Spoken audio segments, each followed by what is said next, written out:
Some houses hold secrets, but mine held a truth I'd ignored for decades. The life I'd built wasn't mine at all. It was a stage, and I was the prop, always ready to serve, never meant to shine. That truth came crashing down on my 58th birthday, when my son walked through the door with a ghost from my past and asked me to hand over everything I'd fought for. My name is Evelyn Porter, and for 30 years, I poured my soul into being a good mother, a dutiful wife, a silent survivor. My husband, Richard, shattered our marriage when he left me and our son, Daniel. Without a backward glance, he took our savings, our stability, and any illusion of love, leaving me to raise a 6-year-old boy in a world that felt like it was collapsing. I rebuilt our lives, brick by brick, stitching together a future from odd jobs, late-night sewing, and sheer stubbornness. By the time Daniel married his wife, Sophie, I'd saved every spare dime to transform our crumbling cottage into a home for them, a gift to give their new life a warm, solid start. But on my birthday, Daniel didn't bring flowers or gratitude. He brought Richard, the man who'd vanished 22 years ago, now frail and propped in a wheelchair, his eyes glinting with the same arrogance I'd tried to forget. Daniel's voice was casual, almost cheerful, as he announced that Richard would move into the master bedroom, the room I'd painted butter yellow, with windows that caught the morning sun. "Mom, I know Dad messed up," Daniel said, as if discussing a spilled coffee. "But that was forever ago. He's family. Can't we just let it go?" The air felt heavy, like the moment before a storm. My hands trembled, but my voice stayed steady. "You think an apology erases what he did? Daniel, I'm disappointed in you." His face hardened, as if I'd slapped him. "Why are you still hung up on the past?" He shot back. "I've decided. Dad's staying."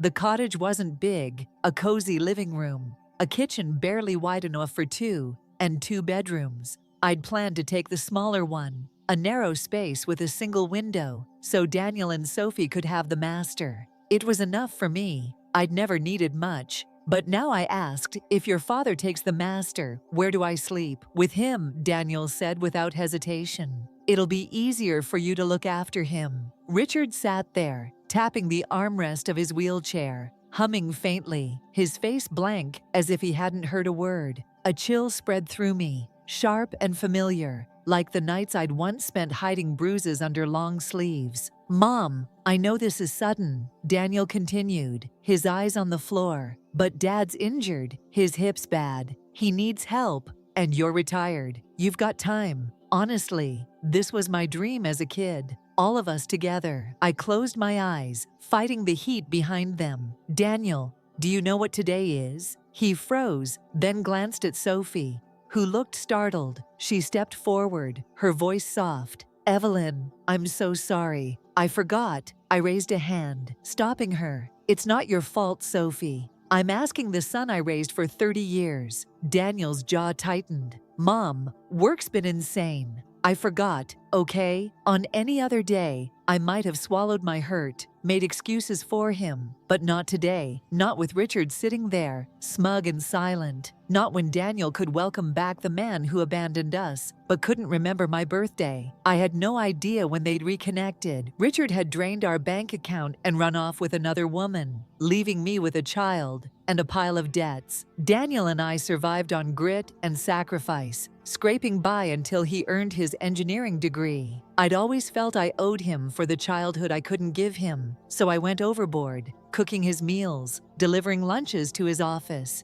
even preparing food for Sophie after they married. My days revolved around their needs, a full-time job with no pay, no rest. And now my son was handing the home I'd rebuilt to the man who'd torn it apart, calling it his dream. "You don't remember," I said, my voice low, "but I do. $200,000, Daniel. That's what I poured into this house. Every cent I saved, every hour I worked. I want it back." Daniel frowned, glancing at Richard. "Dad, say something. Apologize, calm her down." Richard, who'd been silent, suddenly flared to life. He gripped his cane, stood shakily, and spat. "Evelyn, who do you think you are? This house is mine, company property from when we married. I've got every right to it. I met his gaze, unflinching. The company gave it to us when we wed. I paid for every repair, every wall, every tile. I want my money back. He sneered. What?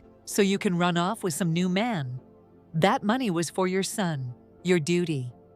My wrist flexed, calloused from years of scrubbing, lifting, sewing. I wasn't the fragile woman he'd once pushed around. Without a word, I stepped forward and slapped him, sharp and deliberate. He stumbled, collapsing back into his chair with a yelp.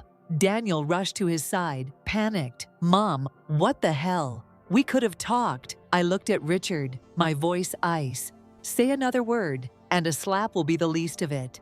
Then I turned to Daniel, hand outstretched. If you can't pay me now, write an IOU.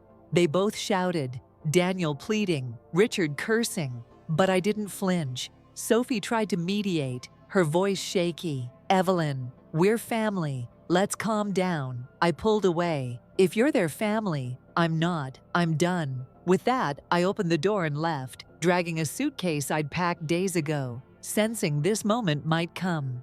The sky was dark, the wind biting. I booked the cheapest room I could find, a shared rental on the edge of town, and walked to a nearby salon. Drawn by a flyer, someone pressed into my hand. In the salon's mirror, I saw a stranger. Gray hair, tired eyes, glasses taped at the bridge. I'd spent my life putting others first, always saving my money for Daniel's needs, Sophie's comforts. But now I thought of my friend Helen, who died last month after a life of endless giving. Her dreams deferred until it was too late. That memory burned in me. Dye it, I told the stylist. Black. When she finished, I barely recognized myself. Vibrant, alive. My phone buzzed with Daniel's calls. I declined them all, then turned it off. That night I moved into the rental, a small room with a single window. The leasing agent, a young woman named Emma, handed me a slice of strawberry cake.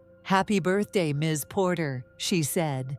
The sweetness stung my eyes, the first kindness of the day. I settled in, repairing an old sewing machine I'd found discarded years ago. My mother's, the one that had carried Daniel and me through lean years. I stitched curtains, a tablecloth, and planted lavender on the sill. My roommate, Chloe, a lively 20-something, became a fast friend. She'd knock on my door, drawn by the smell of my cooking, and we'd share soup or her takeout fried chicken, laughing like old friends. One day, she gave me a simple necklace. It's you, she said, and in the mirror, I saw a woman worth seeing. Daniel called eventually, his voice slurred from drinking.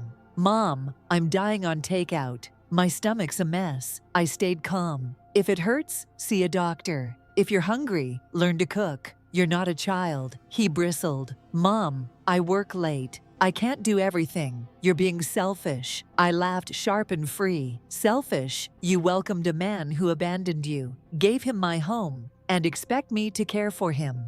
Look at the son you've become. I hung up, feeling lighter than I had in years. With my pension, I enrolled in a community college program for seniors, learning photography and music. I bought a second-hand camera, capturing the world I'd ignored. Blooming roses, quiet harbors, the way light spilled through cafe windows. Months later, after a choir competition where we placed 5th, I returned home to find Daniel outside my complex, performing for a crowd. He held a microphone, his voice thick with rehearsed emotion, live streaming a sob story about his selfless mother and regretful father. Richard shuffled in, clutching cheap roses, playing the frail penitent. A host milked the drama, framing it as a tearjerker reunion. I stepped forward, took the mic, and spoke. I never remarried, not out of loyalty, but because I was too busy surviving. This man left me with nothing, took every cent, and lived free while I worked 3 jobs to raise our son.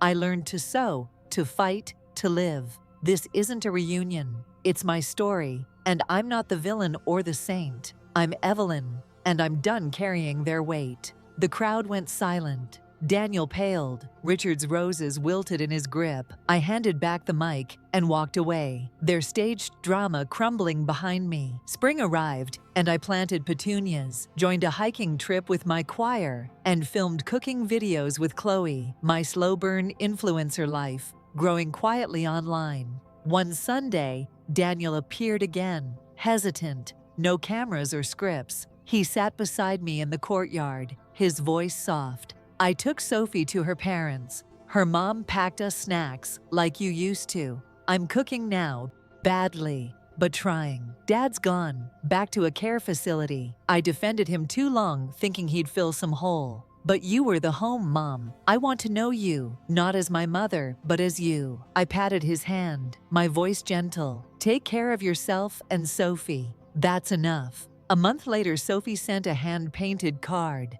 Thank you for raising him, and for letting go so he could learn. I taped it to my fridge beside Chloe's postcards and a photo of me on a cliff, wind in my hair.